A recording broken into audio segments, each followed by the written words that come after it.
So here's the thing about anger. It feels good. If you're anything like me, I probably spend a little too much of my time sort of imagining how I will go about winning particular arguments that, in truth, those arguments are never going to happen. I just kind of live them through sometimes in my head and think, well, this is how I go about winning that argument or dealing with that particular argument. In a famous article in the New York Times, Tim Kreider, he said this about outrage. He said, outrage is like a lot of other things that feel good, but over time, they devour us from the inside. It's even more insidious than most vices because we don't even consciously acknowledge that it's a pleasure. And, as with all vices, vast and lucrative industries are ready to supply the necessary material. It sometimes seems as if most of the news consists of outrage porn, selected specifically to pander to our impulses, to judge, to punish, and to get us all riled up with righteous indignation. And yet, while I relate to that, and I can kind of see that happening through my news kind of feeds, through my social media feeds, I'm then engaging, as we are throughout this series, with James chapter 1, where James says, be slow to anger, because anger doesn't solve anything. Be slow to anger. So I kind of want to talk a little bit about being slow to anger. We've talked throughout this series so far about the various aspects of what it is that riles our anger, but how do we actually slow anger down? How do we do it? And I think the Bible guides us in this, but you might like it, you might not like it. But I want to steal some ancient teaching to help guide us in this particular process. And then the teaching that I'm going to steal comes straight out of Jesus' most famous sermon, the Sermon on the Mount. And the Sermon on the Mount is this long piece of teaching by Jesus, which is controversial, it is insightful, it's full of radical ideas. There's bits in it where people go, I don't even think you can do this. I think it's unfollowable. But it's unignorable. It's very difficult to read Jesus' Sermon on the Mount and not find yourself thinking, but how would I be able to make that work? And particularly, there's a section in it that I want to read to ask the question, how do we respond to anger? How do we respond to rage and perceptions of attacks upon ourselves? How do we put into play the slowing down of the anger cycle? The text that I want to read from is in Matthew's Gospel in chapter 5. And in chapter 5, verse 38 to 48, it reads like this. Let me read it for you just now.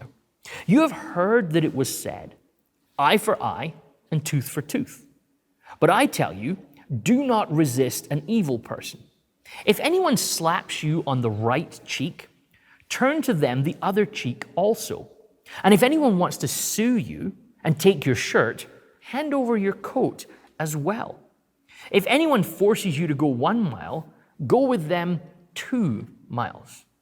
Give to the one who asks you, and do not turn away from the one who wants to borrow from you. You have heard that it was said, love your neighbor and hate your enemy. But I tell you, love your enemies and pray for those who persecute you, that you may be children of your Father in heaven.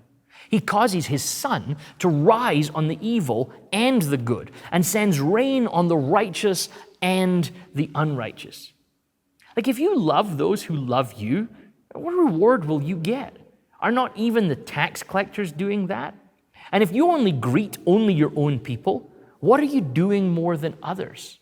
Do not even pagans do that? Be perfect, therefore, as your heavenly Father is perfect. Now, there's a text that has you'll see straight away what I mean, where this Sermon on the Mount kind of dumps all of this towards you, and you're kind of thinking, well, how do I go about doing that? So what I want to do with you today is just kind of slowly work our way through this text and just highlight some of the genius of Jesus as to how he guides us in how we respond to attacks upon ourselves and how we respond perhaps in the face of the things that would ordinarily make us rage. Jesus begins with a saying, you have heard that it was said. Now, you've heard Jesus say this sort of thing before, but this time he actually quotes a piece of the Bible. He quotes a piece from Leviticus chapter 24. Eye for eye and tooth for tooth. Now, the premise of Leviticus 24 is about recompense. It's about making things even. So if you're involved in a fight, Leviticus basically is saying, and you do something that damages something of a person's, maybe it costs them an arm, maybe it costs them an eye, maybe it costs them a tooth, maybe in the midst of the fight, you kill their dog, or something like that. What happens is Leviticus says, okay, well, if this sort of thing happens, what's going to go on? And Leviticus decides that if you basically take someone's eye in a fight, then your eye should be taken from you. And if you take someone's tooth in a fight, then the tooth that they lost gets pulled out from your mouth as well. Pretty barbaric. Wow, seriously, that's what the Bible actually teaches? Well, to kind of make sense of this, the first thing you've got to decide and realize is Leviticus is this Old Testament book that's set within a context and time that's quite different from ours. And what would happen in those sort of contexts is maybe two people would be fighting. And in the process of the fight, one of them loses an eye. Now, how would that get responded to? Well, that person might go home, they might recover, and then they would come back later, and they might kill the person who cost them an eye. Or they might destroy the family of the person that cost them a tooth. If they break their arm, they might burn their crop down. And Leviticus comes into this sort of context, and it says, hey, this is a really destructive cycle. Because when one thing that's bad happens, it starts to escalate again and again and again until everybody's getting hurt. I don't know if you can imagine that as a situation, that people would respond to one slight against themselves in a worse way. So what Leviticus does is it comes and says, well, what if we did something different? What if we actually responded in kind? So from what you do to damage somebody, that's what's done to you. And life kind of lived its way out like that amongst the people of Israel for quite a few years. But then Jesus comes along and he says, okay, you've heard that this is how things go, that you kind of do eye for an eye or tooth for a tooth. But then Jesus seems to kind of point something out in this sort of process. That actually, and we're going to see him unpack this, that there's problems with this system too. It maybe worked for us for a little while, but if we keep sticking to this system of eye for eye and tooth for tooth, eventually everybody ends up blind and toothless. So this surely can't be the best way forward. Jesus' question is going to be, and the question I think we need to ask today when we live in a context of rage, is how do we break these cycles of rage? How do we break these cycles of violence? Because if we just live eye for an eye, we're constantly just perpetuating. He said something bad about me on social media, I'm going to say something bad about him. He said this, he said that, and we end up just perpetuating a system of oppression. Attack is responded to by attack. At the end of apartheid, in South Africa, Desmond Tutu famously said, imagine if we had chosen the path of retribution and revenge. He said our country would have been dust and ashes. And I wonder if we're maybe living in a context now where our rage means that we're constantly trying to take this path of eye for eye, of tooth for tooth, of retribution and revenge. So Jesus says, you've heard it said in verse 38 of chapter 5 of Matthew, you've heard it said eye for eye and tooth for tooth. But I tell you, don't resist an evil person. And what's happened is when we read this text here, often we kind of read it in the way that Jesus is sort of saying, so just avoid the conflict, avoid the sort of attack that's being made against you. And that becomes problematic for us because, so we are supposed to just do nothing in the face of people who are perpetuating violence against us. So, okay, we get, Jesus, that we're not supposed to attack back, that you're wanting to give us something different, but is the option attack or avoid? And I think a lot of Christian teaching over the years has almost stopped here at this verse. Don't resist an evil person. And what we've done is we've narrated a language amongst Christians that sort of says, just put up with it, just live with it. There's nothing that you can do. And Christians have been perceived as these sort of people who are kind of weak with no way to do anything. It's just constantly just getting bullied and pushed around. But Jesus doesn't stop there. And what I want to suggest as we read through these texts just today is that Jesus doesn't give us a way of saying, well, here's how you attack, and he doesn't give us a way of saying, here's how you avoid. Rather, he unpacks a model for us. And he unpacks this model with sort of three examples that I want us to look at. The first thing Jesus says is, if anyone slaps you on the right cheek. Now, I'm not sure about you, but you probably don't get slapped a lot in the course of your day-to-day life. And I hope that's the case. If that isn't the case, then you should probably get out of that situation that you're in. But slapping happened quite a lot in the world of Jesus because the world was highly tiered. It was considered that there were people who were elites, there's people who were kind of regular, and then there was the kind of slaves and servants of the world.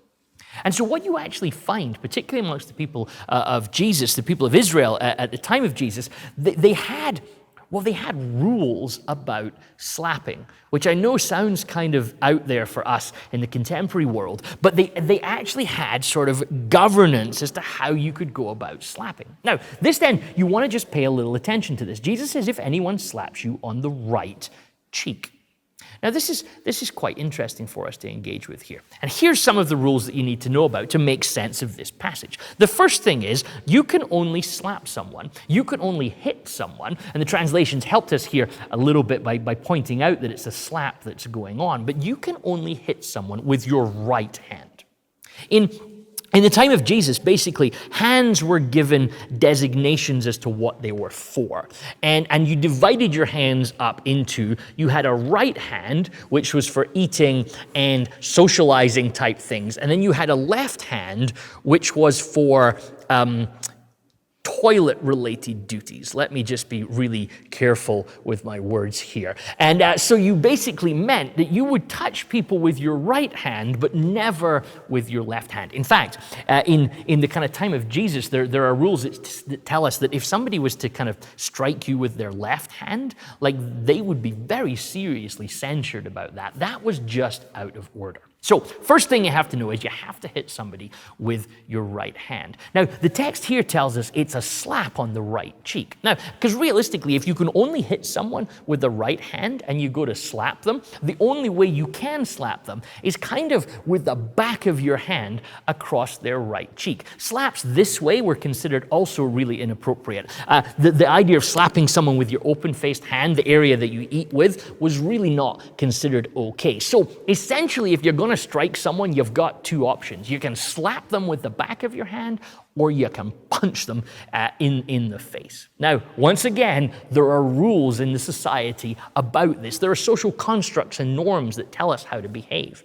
If you slap someone, that person needs to be younger than you, needs to be inferior to you, or they need to be a slave. This is a world where obviously there's a lot of slapping going on because we need to have rules about this. If you punch somebody, that's the type of strike that goes with somebody with whom you're equals. Now, think about this. We're going to hold all those ideas together. Jesus says if someone slaps you on a right cheek, well, you have enough data now in front of you to know what we're talking about here. If you've been slapped on the right cheek, it's by somebody who thinks they're better than you. It's by somebody who thinks they're superior to you. It's somebody who might even be calling you a slave or someone who has no power over them.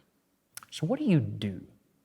If you strike them back, if you get into a fight with them, you've just validated the whole situation. They've slapped you and you fight back. You've told them that you accept their challenge and you accept that you're a slave, and now you're going to get in a wrestle, which will probably end up with you going to prison or even your death. Or you can just take it and be shamed in front of everyone. Look at this guy. This person hit him in the face, essentially treated him like a slave in public, like somebody with no social standing, somebody that's beneath him. And they just accepted it and kind of humbly sulked away in the background.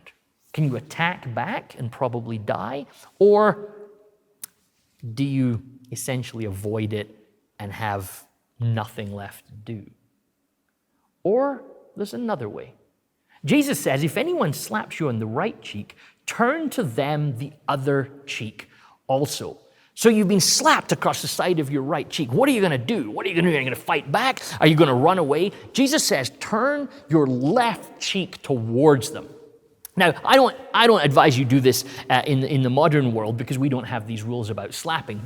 And you can experiment with this at home. Perhaps this is just a slightly weird kind of moment for you in your house just now as you watch this.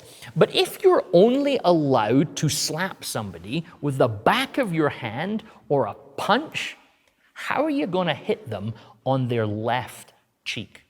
And you'll notice that you can't hit somebody on their left cheek with the back of your right hand. It kind of just feels all weird and looks all wrong, and you can't get any sort of purchase on the swing.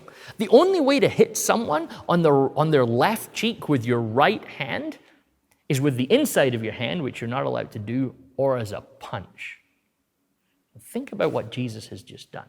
You're in a position where you're being abused by somebody. Somebody is raging against you, and you've got a choice. Accept that they have just treated you like an inferior and just get involved in the fight, which will go badly for you, or run away, or turn your left cheek, which is to say to the person, if you want to hurt me, if you want to rage against me, if you want to injure me, do it like an equal, not like an inferior. Now, this is an amazing social situation if this is happening in and around the time of Jesus, because people have watched you just be slapped in the street. Somebody said, you're inferior to me, and you get this slap, and you turn and you say, treat me like an equal. Now the person's got a problem. They can't slap you back because all the hands are all the wrong way around, and if they do it with the inside of their hand or their left hand, they're in more trouble than you are.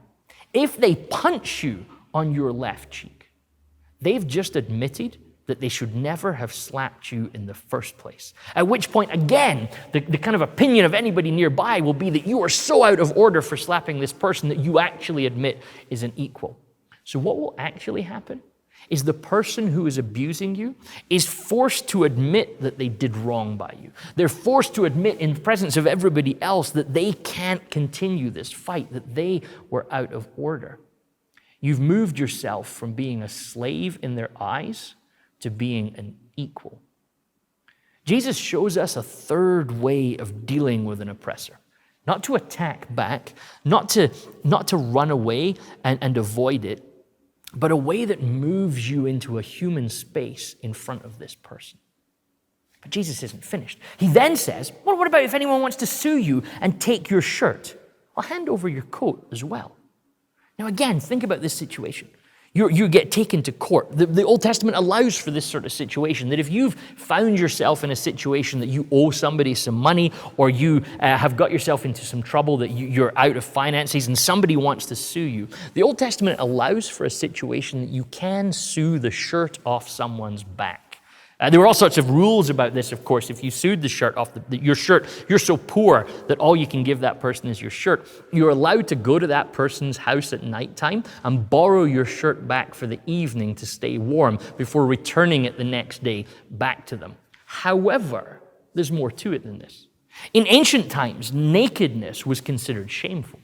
If you were naked in the street, that was considered shameful, which it probably would be today as well. At least I hope that's the case. However, what's unusually different about ancient times, you'll see this in Genesis perhaps, in the story of Noah, is that when somebody is naked, who it's shameful for isn't the naked person, but the people who look on the nakedness. So if you notice in the story of Noah, when Noah finds himself naked in one situation and his sons see him, it's actually the sons that find shame upon themselves. It's the sons that are embarrassed. It's the sons that have done wrong. So imagine you're in court and you're so poor that all you've got to offer is the shirt off your back. And the person who's suing you is so cold and heartless and so unable to see you as human that their rage has got to the point that they'll even take your shirt. Jesus says, give them your cloak also, because now you're going to be standing naked in the middle of the court with nothing on. Except what will happen is this: as you give them your shirt and then you say, well, hey, have my coat as well, as you start taking your coat off, the person who's suing you will realize if he causes you to be naked in the court, the public opinion is going to be shameful towards him. The people around are going to call him the names. They're going to pick on him for being out of order for making this happen. So what's going to happen is the person who's suing you is going to run across that courtroom and beg you to keep your coat on. The person who a moment ago was asking for everything is now asking you to stay as you are. And you're saying, no, have it all. If that's how you want it, have everything from me. And now the person, because of the social constructs of their day, is going to be begging that things don't change. But Jesus isn't finished. He then says, if anyone forces you to go 1 mile, go with them 2 miles. Again, what does that mean? This is where the phrase go the extra mile comes from. And when we use the phrase go the extra mile, often what we mean is, just do a little bit more to help somebody out. So this is what would be expected. You do a little bit more. But that's not all there is to this particular story. Because again, this comes from the context of its time. Jesus lived in a world at the time that was being oppressed by Roman soldiers. And Roman soldiers had an allowance under Roman law that they could at any point stop a citizen from the country that they were in and require that citizen to carry their pack for them. So a Roman soldier could just see you by the side of the road and say, hey, listen, you need to carry my pack now. And they would give you their pack and you would have to carry it. But Roman law also had an allowance that said you're only allowed to ask a citizen to carry your pack for 1 mile. If you go longer than 1 mile, you, the soldier, could now be court-martialed for abusing the citizens. And the Romans understand that that's not going to help us be kind of well-liked by the country that we're in. So imagine what Jesus says. An oppressing soldier comes and says to you, you must carry my pack. You could be some sort of zealot and decide, I'm going to fight this out and try and get into a fight with that soldier, and you're going to die. You can run away, but the soldier is going to chase you, and you're going to die. So if you attack or if you avoid, you're stuck. You've got no options. Or, says Jesus, you can do a third way. Now imagine the scene. You pick up the pack for the soldier and you start to walk. And maybe you're talking to him. Maybe you're engaging him. Maybe you're humanizing yourself to the one that you would ordinarily rage at. And then the mile marker starts to approach, because all over the Roman world, they marked out their roads with mile markers so they knew how long a mile was all the time. And the soldier can see the mile marker coming. So the soldier begins to prepare to take the pack off you. The oppressing, strong, armed soldier, part of one of the world's largest ever war machines of its day. He starts preparing to take the pack from you, the oppressed and the unable to fight. But you say, no, let's go an extra mile. Let's go further. I'm enjoying this walk. We'll go further. And the guy who a mile ago was demanding something at the cost of your life, now he starts begging you. Because he knows if he takes you another mile and he is seen by this, he's now in serious trouble. He's going to be left and abandoned in a part of the world where he's not very popular. So the one a mile ago who was oppressing you and able to kill you is now begging you and beseeching you to hand over the pack. And you're saying, no, my kindness goes beyond this. Turn the other cheek. Give up your coat and go the extra mile. Is Jesus, he's doing something and encouraging us in something profound. He's leveling up our humanity at some level. You could avoid, you could attack, but there's a third way. A way that we could perhaps call what Dan White calls it affection. That we humanize ourselves. We bring ourselves into the presence of this person who would ordinarily treat us like dirt, treat us like poverty and scum, treat us like oppressed and unimportant. And by choosing this third way, we bring ourselves up into the midst of the rage and say, no, we're a human. Walter Wink, one of the scholars that works on this text quite in advanced ways, says this. He says, this third way teaches that evil can be opposed without being mirrored. Oppressors can be resisted without being emulated. And enemies can be neutralized without being destroyed.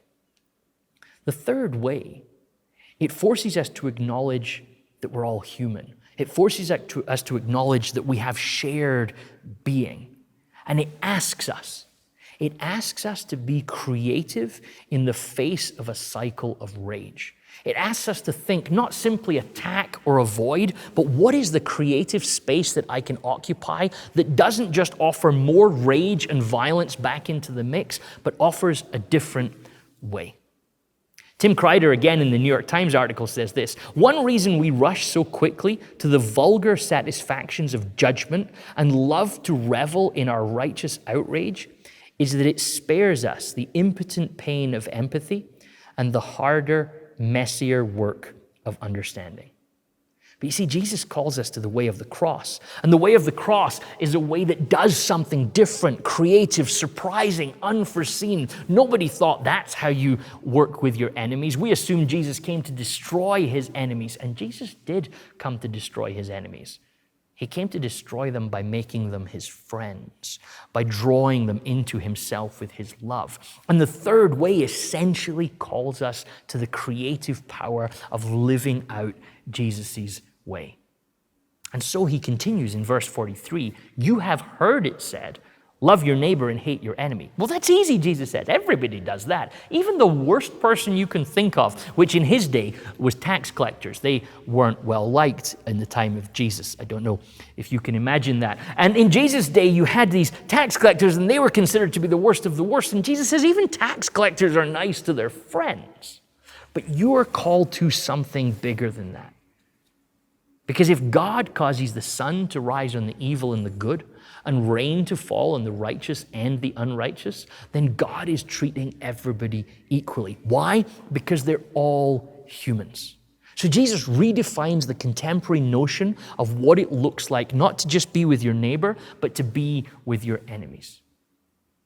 Like, how do we redefine the contemporary wisdom of rage of today? How do we find a third way? How do we enact creative modes and methods of reaching through the options of either attack or be repressed and avoid? How do we find the affection? How do we see the people that we want to rage as people? How do we see them as people that are in need of a third way themselves? How do we rescue them from the cycles of violence? Like Twitter, Facebook, the news corporations, like, they don't need to define our rage, and they don't need to define our behavior. They might tell us that your only options are to switch off or fight back. And to be honest, sometimes as Christians, we've just taken those as our options. Christians on social media aren't any better than anyone else most of the time. And it feels like our only options are rage alongside the rest of the world or do nothing. And it's easy to criticize, and it's easy to rage. And there's tons of data to fill your keyboard and your 100 and however many characters and your pictures and your Facebook. There's so much that you can do to fill that space. But it's not creative. It's not imaginative. The Bible would say it's not prophetic. It's not rooted in what God's called us to. And while we must always remember that as Christians we're no more perfect than anybody else, there is an invitation for us to be different, to be creative, to be imaginative. Because everybody in the world is all the same. They're all humans. And the rain and the sun, as Jesus said, it falls on all of them. So Jesus' invitation is be perfect. Like, that's easy, Jesus. Thanks for that one. But of course, the word that Jesus uses for perfect here, it doesn't mean like what you might hear the word perfect. Rather, the word kind of speaks to being mature in your behavior. Like, a mature person knows that they need to love their enemies. A mature person knows, a person who's modeling Jesus, who's modeling God, knows that there's got to be a third creative way in this. A mature person knows the world isn't simply divided into attack or avoid. A mature person knows that you can be right and wrong at the same time. Your point may be right, but you're going about it in the wrong way. You might be being attacked, but raging back isn't the right thing to do. You might be being oppressed, but doing nothing isn't what Jesus asked you for. Rather, there's an invitation here in verse 48 to be perfect. Is Jesus sort of saying, hey, let's grow up. Let's avoid these immature, cycles that perpetuate violence and rage. Let's not get caught in that. Shane Claiborne, he says this: if the people of God were to transform the world through fascination, these amazing teachings of Jesus had to work at the center of these peculiar people. And then we can look into the eyes of a centurion and see not a beast, but a child of God. And then we can walk with that child for a couple of miles. We can look into the eyes of a tax collector as they sue you in court and see their poverty and give them your coat. You can look into the eyes of the ones who are hardest for you to like and see the one that you love. For God loves good and bad people. Even God doesn't grasp for the knowledge of good and evil, but sends rain to water the fields of both the just and the unjust. And that's why loving your enemies is the only thing that Jesus says makes a person like God perfect. So here's my question for you about rage. Why don't you pray for your enemies? Why don't you forgive them? Why don't you wish peace upon them? Like, why don't you just try that? That's all I'm asking you today. Just try it. Before you tweet, before you stamp out a thought on Facebook, before you click share at that idea that riles you up, just stop for a moment and bless that person. Don't curse them. Just give it a go. Break the cycle of violence and try a third way. Grace and peace to you all.